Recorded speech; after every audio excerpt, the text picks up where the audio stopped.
Hello दोस्तों, मैं कृष्ण कुमार फंडामेंटलिटीज में आपका स्वागत करता हूं। आज आपके लिए हम लेके आए हैं कुछ इंपॉर्टेंट क्वेश्चंस जो आपके कॉम्पिटिटिव एग्जाम में पूछे जा सकते हैं। नंबर एक, पहला क्वेश्चन है अमोनियम टू नाइट्राइट।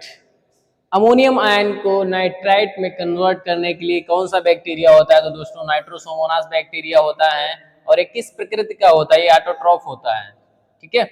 दूसरा सवाल इसी में है, नाइट्राइट से नाइट्रेट में कन्वर्ट किस बैक्टीरिया के द्वारा होता है? तो दोस्तों वो नाइट्रोबैक्टर होता है और ये भी ऑटोट्रॉफ होता है। ठीक है, ऑटोट्रॉफ। अगला सवाल है, डिनाइट्रीफाइंग बैक्टीरिया कौन सा होता है? डिनाइट्रीफाइंग बैक्टीरिया दोस्तों बैसिलस और स्यूडोमोनास होते हैं। ये सवाल पूछा जाएगा कि डिनाइट्रीफाइंग बैक्टीरिया कौन से होते हैं? वो कौन से होते हैं? बैसिलस और स्यूडोमोनास। अगला सवाल, सैम्बायोटिक नाइट्रोजन फिक्सर कौन से होते हैं? जो सहजीवी नाइट्रोजन स्थिरीकरण होते हैं तो उसमें तीन होते हैं। पहला राइजोबियम है, दूसरा फ्रेंकिया और तीसरा है एनाबिना। ये एनाबिना और फ्रेंकिया बहुत इंपॉर्टेंट है, जो बहुत ज्यादा पूछे जाते हैं। अगला सवाल है, free living nitrogen fixer. Free living का मतलब क्या है? स्वतंत्र असहजीवी नाइट्रोजन स्थिरीकरण। तो आपका एजोटोबैक्टर है, पूछा जाता है, बहुत ज्यादा पूछा जाता है। और ब्रिजिंकिया ये सेकेंड नंबर पर है। तो चाहे एजोटोबैक्टर पूछा जाए, फ्री लिविंग या असहजीवी, वो आपका एजोटोबैक्टर है। चाहे खाद्यान्न में पूछा जाए, तिलहन में पूछा जाए, वो भी आपका एजोटोबैक्टर ही होगा। अगला सवाल है, एसोसिएटिव नाइट्रोजन फिक्सर बैक्टीरिया कौन सा होता है? तो दोस्तों एसोसिएटिव नाइट्रोजन फिक्सर बैक्टीरिया आपका एजोस्पेरिलम है। कौन सा है? एजोस्पेरिलम और एसिटोबैक्टर। अगला सवाल है, anaerobic nitrogen fixer bacteria. Anaerobic एक एरोबिक होता है जो वायुजीवी होता है, एनएरोबिक एक क्या जो अवायुजीवी होता है। ये दोस्तों क्लस्ट्रिडियम है, ये पूछा जा सकता है, इंपॉर्टेंट क्वेश्चन है, आप लोग ध्यान रखिएगा। अगला सवाल है, नाइट्रोजन फिक्सर इन हाईली एसिडिक सॉइल। ऐसा कौन सा बैक्टीरिया है जो बहुत ज्यादा अधिक अम्लीय में जो है फिक्स नाइट्रोजन फिक्स करता है? वो है आपका ब्रिजिंकिया। सवाल पूछा जा सकता है, यदि पीएच 4 हो तो कौन सा बैक्टीरिया नाइट्रोजन फिक्सेशन करेगा? वो आपका ब्रिजिंकिया। ठीक है। अगला सवाल, यहाँ पर कुछ ऑयल केक्स दिए हुए हैं और उनका न्यूट्रिएंट कंटेंट पूछा जाता है। तो ग्राउंड नट में जो न्यूट्रिएंट कंटेंट बहुत ज्यादा पूछा जाता है, ये सवाल दोस्तों 7.3% पाया जाता है, बहुत ज्यादा पूछा जाने वाला सवाल है।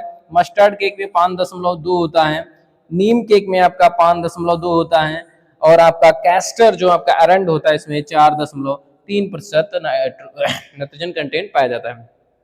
अगला सवाल है आपका, ब्लू ग्रीन एल्गी। ये ब्लू ग्रीन एल्गी क्या होता है? Anabaena Nostoc. ये इसके एग्जांपल्स हैं, एनाबिना और नोस्टोक। अगला सवाल है, leaf inhibiting nitrogen fixation, leaf nodulating nitrogen fixer. मतलब देखो वैसे क्या होते हैं, जड़ और तने में नाइट्रोजन फिक्सेशन होता है, लेकिन ये जो बैक्टीरिया है ये क्या करता है? पत्तियों में नाइट्रोजन स्थिरीकरण करता है। वो कौन सा होता है? ब्रिजिंकिया। कौन सा है? ब्रिजिंकिया। पूछ ले कि लीफ नोडुलेटिंग बैक्टीरिया जो नाइट्रोजन फिक्सेशन करता है वो होता है आपका ब्रिजिंकिया। आगे पूछते हैं, सेल्यूलोज लिग्निन डिकम्पोजर। देखिए सेल्यूलोज और लिग्निन, हेमीसेल्यूलोज होता है, सेल्यूलोज होता है। ठीक है, तो सेल्यूलोज और लिग्निन डिकम्पोजर जो होता है वो आपका कौन सा है? ट्राइकोडर्मा विरिडी और एस्परजिलस नाइजर। ये पूछा जा सकता है, इंपॉर्टेंट क्वेश्चन है। अगला सवाल, प्लांट अपटेक न्यूट्रिएंट, ठीक है, किस फॉर्म में लेते हैं? ये भी कुछ इंपॉर्टेंट क्वेश्चंस है। प्लांट अपटेक नाइट्रोजन जो नाइट्रेट फॉर्म में लेता है और अमोनिया फॉर्म में लेता है। अगला है प्लांट अपटेक फास्फोरस H2PO4 और HPO4 के रूप में लेता है। अगला है आपका बोरॉन, किस फॉर्म में लेता है? बहुत इंपॉर्टेंट है बोरॉन, H3BO3, H2BO3, HBO3 और BO3। ठीक है, तो ये तीन है जो पूछे जा सकते हैं, आपके एग्जाम में पूछे जाते हैं। अगला सवाल, कुछ कॉन्सेप्ट है। फंक्शनल न्यूट्रिएंट जो है ये किसने दिया था? फंक्शनल न्यूट्रिएंट निकोलस ने दिया था, 1961 में दिया था। अगला सवाल है, लॉ ऑफ मिनिमम और लॉ ऑफ लिमिटिंग न्यूट्रिएंट की अवधारणा किसने दी? तो लॉ ऑफ मिनिमम लिविंग ने दिया था। किसने दिया था? लिविंग ने दिया था। अगला है, बहुत अच्छा सवाल पूछा जाता है, फील्ड प्लॉट एक्सपेरिमेंट। अब नया पूछा जाने लगा है, ये कौन है? जेबी बॉसिंग-गर्ल्ट। कौन है? जेबी बॉसिंग-गर्ल्ट। अगला सवाल, क्रॉप लॉगिंग। क्रॉप लॉगिंग किससे संबंधित है? क्रॉप लॉगिंग शुगर केन से संबंधित है। ठीक है, किसने किया? CF Clement. किसने? CF Clement. अगला है साल्ट इंडेक्स SI, ये किसने दिया? ये पुरी ने दिया था। ठीक है। अगला सवाल न्यूट्रिएंट इंडेक्स है, ये न्यूट्रिएंट इंडेक्स जो है दोस्तों पार्कर ने दिया। किसने दिया? पार्कर ने दिया। अगला सवाल है salt tolerant green manure crop कौन सी आपकी? ढैंचा है। ठीक है, याद रखिएगा। अगला जो सवाल है वो क्या, नाइट्रोजन फिक्सेशन और nitrogen fix per hectare year.